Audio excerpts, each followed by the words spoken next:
اهلا بيكم في فيديو جديد، اتمنى تكونوا بخير. في الفيديو دوت هنتكلم عن طائر او بغبغاء الكوكتيل او الكروان، وهنعرف كل حاجه عنه. هنعرف ايه هو الجدول الغذائي بتاعه، ايه هو سن التزاوج، ايه افضل اكل بيحبه الكروان او الكوكتيل، التزاوج، متوسط عدد البيض، شكل العش بالمقاسات، القفص، كل حاجه تخص طائر الكوكتيل هنتكلم عنها. فمش هطول عليك في المقدمه، يلا بينا نبدا.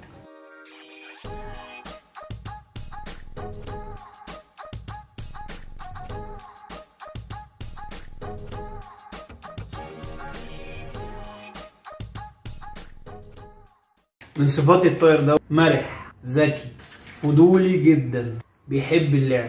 طائر الكوكتيل الجميل اجمل الطيور اللي المربين بيحبوا يقتنيه ويحب يربيه، وهتلاقي الكوكتيل ليه شعبيه قويه جدا خصوصا في الوطن العربي وفي مصر تحديدا. وطبعا في منه طفرات كتير والوان كتير، هتلاقي منها مثلا الالبينو، اللاتيني، الايزابيل، الفرنساوي، والرمادي او الحبشي. في منه طفرات كتير جدا، وعملنا فيديو بطفرات الكوكتيل تقدر تخش تشوفه. الموطن الاصلي للعصفور او للطائر دوت هو استراليا. وزن الطائر بيوصل ل 115 جرام.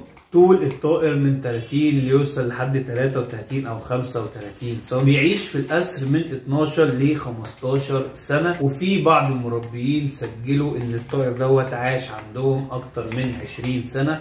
وطبعا ده كله بيرجع في الاخر لاهتمامك بالطائر واهتمامك بتغذيه الطائر دوت.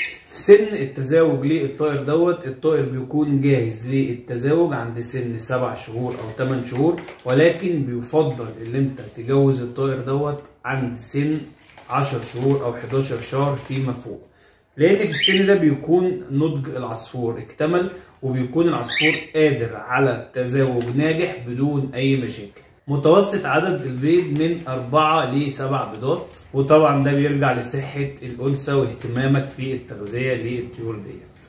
طبعا طائر الكوكتيل من الطيور اللي حجمها كبير زي ما انت شايف، فبيفضل طبعا ان انت بتجيب قفص حجمه كبير، وعملنا فيديو بأنسب قفص للكوكتيل بالمقاسات والعش، تقدر تخش برضو تشوفه علشان ما تشعبش في الفيديو دوت وتتوه مني.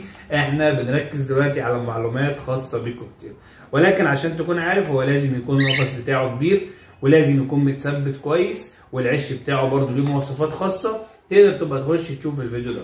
طيب لما ربنا يكرم والانثى عندك تضع البيض وترقد عليه، يا ترى المده اللي العصفوره هترقد عليها على البيض قد ايه؟ في طائر الكوكتيل العصفوره بترقد من 19 يوم ل 22 يوم، وتلاقي البيض ابتدى يفقس، وده طبعا بيرجع لدرجه الحراره اللي احنا فيها دلوقتي. يعني على حسب الجو عندك وعلى حسب درجه الحراره بتلاقي البيض يعني في الشتاء ممكن يطول شويه عن 19 يوم، يقعد لحد 22. في الصيف بتلاقي 19 يوم والبيض ابتدى يفقس، فطبعا على حسب درجه الحراره اللي في الجو دلوقتي. اول ما بتبتدي البيض يفقس والزغاليل تطلع، بتبتدي حضرتك تهتم بالتنوع في الاكل وبتقديم الاكل الطري زي البيض بالبقسماط، علشان تساعد الانثى على تاكيل الفروخ، وتساعد ان الفروخ تكبر بسرعه ويشدوا عظمهم بسرعه، وبالتالي تقدر تفطمهم في وقت يكون قليل. ووقت الفطام دوت بيكون عند اول ما يكمل الفرخ 45 يوم او 50 يوم، من 45 ل 50، طبعا على حسب الغذاء اللي انت بتقدمه للطير واهتمامك بيه.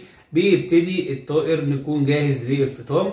وطبعا لو انت مش حاسب العمر بتاعه، يبقى وقت الفطام وقت ما تلاقي ريش العصفور اكتمل خصوصا تحت الجناح، وتلاقي انت بنفسك العصفور ابتدى يلقط وابتدى ياكل بنفسه، بيكون ساعتها عدى ال 50 يوم وبيكون قادر على الفطام.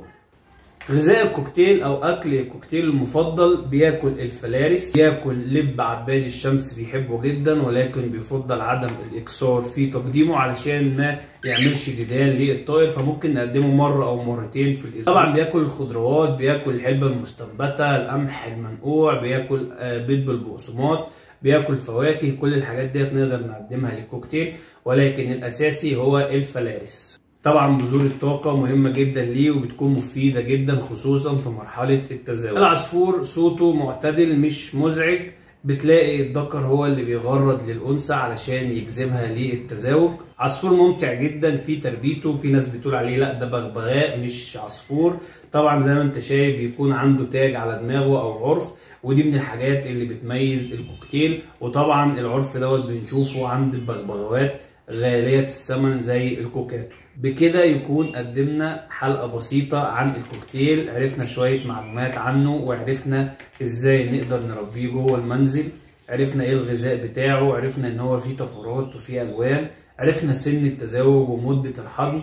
لو عايز اي معلومات تانية عن الكوكتيل اكتب لي في التعليق وهرد عليك. في نهاية الفيديو اتمنى اكون قدمت لك المعلومة بصورة بسيطة.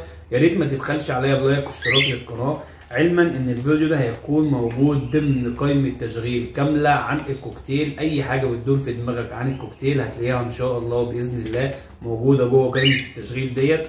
يا ريت تخش تشوفها لو انت مقبل تربي كوكتيل في الفترة اللي جاية او مبتدئ في تربية الكوكتيل. الفيديو ده هيفيدك جدا وقائمة التشغيل دي هتكون ممتازة.